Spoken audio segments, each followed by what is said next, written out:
Karena angan-angan itu bisa lari ke sana kemari aja karena dia tidak terfokus. Sederhananya seperti itu.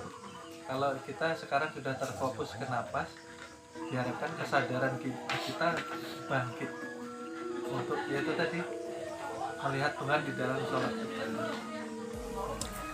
Karena sholatnya orang makrifat itu bukan menyembah, sudah mengesahkan diri dengan Tuhan. Kalau Tuhan sudah esa dengan kita karena meliputi kesadaran kita yang terpisah terkadang sih. Kita merasa jauh dari Tuhan, merasa sendirian karena belum kenal Tuhan. Maka Tuhan selalu beserta kita setiap waktu, tidak pernah terpisah. Nah, yang terpisah yaitu tadi yang di dalam kubur mereka masuk tidak mengenal Tuhan, akhirnya celaka, terpisah. Itikat mereka asal dari tanah kembali ke tanah. Ini yang tidak boleh sih. Tanah harus diteruskan lagi. Makanya tadi dari tanah dari anasir tanah dia kembali ke Tuhan. Tanah ke air, air ke angin, angin ke api, api ke nur. Nah, sempurna. Seperti itu.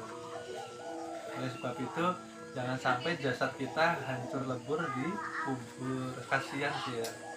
Jangan sampai terpisah. Karena ada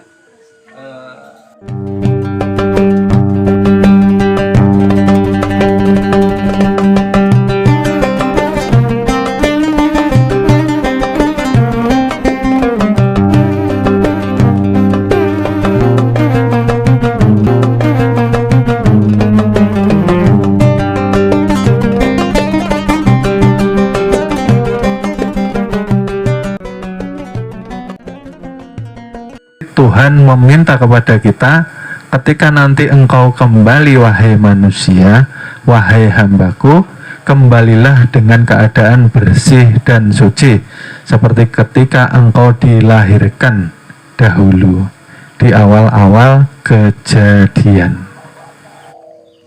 Jadi bagaimana kita bisa kembali bersih dan suci? Haruslah kita mengetahui cara taubat yang benar. Nah, okay. Jadi malam ini kajian kita bagaimana kita berpulang ke rahmatullah dengan selamat, dengan husnul khotimah, dengan mendapatkan ridhonya Allah Subhanahu wa Ta'ala. Okay. Dengan cara taubatan nasuha. Taubatan nasuha yang seperti apa? Ketika kita sudah mengkaji ilmu di majelis, harapan kami ketika terbuka rahasia, kesadaran kita bangkit, kesadaran kita berdiri, menjaga anggota tubuh zahir batin supaya tidak melakukan maksiat kembali, ya. Karena maksiat yang diulang kembali artinya mempermainkan Tuhan, dan itu sangat membahayakan. Kenapa? Yang dikhawatirkan nanti yang lain masuk surga tanpa hisab. Nah, yang mempermainkan Tuhan ini ketika masuk surga mampir dulu ke neraka, beli oleh-oleh. Karena ketika tahu dosa, taubat, tapi besok diulangi lagi. Artinya sudah tahu lubang tapi dimasuki lagi, mempermainkan Tuhan, okay? Dan yang harus kita waspadai di sini ialah kita terkadang tidak menyadari ketika seseorang tidak mengenal diri, dia sudah melakukan dosa besar. Karena kenapa? Ketika seseorang tidak mengenal akan jati dirinya, maka dikatakan dia merampas, dia merampok hak dan pakaian Tuhan, biasanya seperti itu. Artinya apa? Artinya manusia yang pada dasarnya dikatakan mempunyai sifat jisim atau mayat ialah manusia yang tidak mempunyai daya hidup, ya. Kemarin di sini ada ya, tapi sudah saya hapus. Jadi di batang tubuh ini dikatakan manusia, sifat aslinya ialah yang pertama, dia bersifat mayat, tidak mempunyai daya hidup atau hayat. Yang dikatakan manusia yang sesungguhnya ya yang mempunyai sifat bodoh, tiada mempunyai kecerdasan. Sifat manusia yang sebenarnya ialah yang tiada bisa melihat, tiada bisa mendengar, tiada bisa berucap, tiada bisa merasa, tiada mempunyai kehendak dan keinginan. Okay? Oleh sebab itu malam ini kita kaji supaya kita mampu menapaki jalan taubat yang sesungguhnya, ya. Oleh sebab itu jalan untuk bertaubat yang pertama, kenali dahulu diri kita, ya. Bahwa untuk mengenali diri kita harus membaca dan mentafakuri ke dalam diri supaya bisa bertemu dengan sir rahasia diri. Aku Tuhan yang berkata, aku yang hidup yang menghidupi kamu, aku yang mempunyai pengetahuan yang mencerdaskanmu, aku yang mempunyai penglihatan yang memperlihatkan ciptaanku kepadamu, aku yang mempunyai sifat pendengaran yang akan memperdengarkan seluruh suaraku. Ya, seperti itu, ya. Jadi supaya di sini semua kita flashback atau kita kembali dari awal, supaya yang sudah paham lebih paham lagi, dan yang belum mudah-mudahan mendapatkan barokah dan manfaatnya. Ya. Jadi ketika di alam kekosongan, ya, dikatakan hanya zat yang ada, makom kosong. Artinya Tuhan belum mempunyai nama, karena belum mempunyai wujud atau belum mempunyai sifat, ya. Lihat, ya. Lalu Tuhan memperkenalkan dirinya, Tuhan tajalli, Tuhan mewujud menjadi Nur Allah atau Nurullah atau awal mula kejadian. Inilah yang dikatakan zat yang nantinya mempunyai nama kebesaran, Allah. Ya. Jadi Allah itu nama kebesaran zat Tuhan. Nur awal, awal mula tajalli Tuhan ingin dikenal. Lalu zat ini tadi mempunyai tajalli atau penampakan menjadi sifat yang nantinya menjadi cikal bakal seluruh kejadian.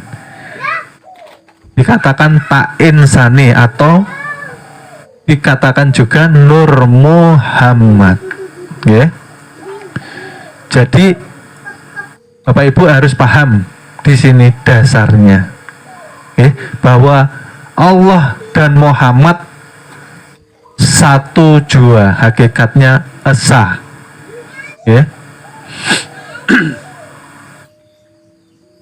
Lalu setelah tajalli Nur Muhammad, barulah tercipta yang dikatakan Lauh Mahfud, ya, aras, kursi, surga dan neraka. Ini yang ke atas, ya, yang nantinya ke alam semesta yang diciptakan daripada Nur Muhammad ialah anasir nar atau api, lalu menjadi anasir angin, kemudian menjadi anasir air, kemudian menjadi anasir tanah, lalu tercipta alam semesta dan bumi. Ya, oleh sebab itu di dalam bumi terkandung api, angin, air, dan tanah. Ya. Api merupakan cermin dari sifat jalal atau kebesaran Tuhan. Ya. Angin merupakan sifat jamal atau sifat keindahan dari Tuhan. Air merupakan sifat kohar atau kekuasaan daripada Tuhan, dan tanah merupakan sifat kamal dari kesempurnaan Tuhan. Maka jadilah seluruh alam semesta sempurna. Ini kejadian alam semesta. Lalu masuk ke dalam sholat, inilah yang dikatakan hakikat dia yang berdiri, dia yang rukuk, dia yang sujud, dia yang duduk. Hakikatnya sifat Tuhan jua. Tiada yang mampu berdiri kecuali Tuhan mendirikan manusia. Katanya jasad tanpa ruh maka akan terkulai, tiada daya upaya, dan akan dibungkus dengan kain kafan. Artinya apa, Bapak Ibu? Tadi yang seperti kami jelaskan bahwa ibadah harus disertai dengan ilmu. Jangan sampai sholat kita sia-sia. Dikatakan sia-sia kenapa? Taat di dalam maksiat merasa kita yang mampu sholat. Itu syirik khafi, syirik yang tersembunyi. Kita yang mampu merasa berdiri, kita yang mampu merasa rukuk, kita yang merasa sujud, dan kita yang mampu duduk, itu dikatakan kita sudah syirik yang tersembunyi. Nah, ini hati-hati Bapak Ibu. Oleh sebab itu harus mengenal diri. Dan anasir api ini tadi menjadi nafsu amarah di dalam diri kita. Anasir angin menjadi nafsu supiyah. Anasir air menjadi nafsu mutmainah, dan anasir tanah menjadi nafsu alawamah di dalam diri kita. Yang hakikatnya 4 nafsu ini membantu kita tumbuh kembang. Dari kecil bisa menjadi remaja, dewasa, dan beranjak tua, serta nanti kembali lagi kepada Tuhan Zat yang Maha Suci. Artinya apa? Kalau sudah ini paham semua, artinya amarah, supiyah, mutmainah, alwamah, jalal, jamal, kohar, kamal, api, angin, air, tanah ada di dalam tubuh manusia juga. Api menjadi darah di dalam tubuh. Oleh sebab itu manusia yang masih hidup, badannya bisa dipegang terasa hangat.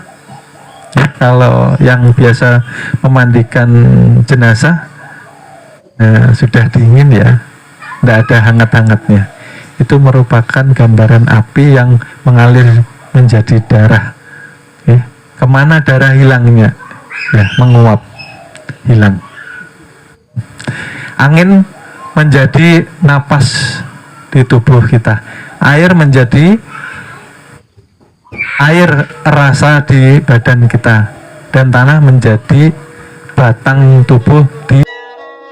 Mohon maaf, akan kami lanjut ke episode berikutnya.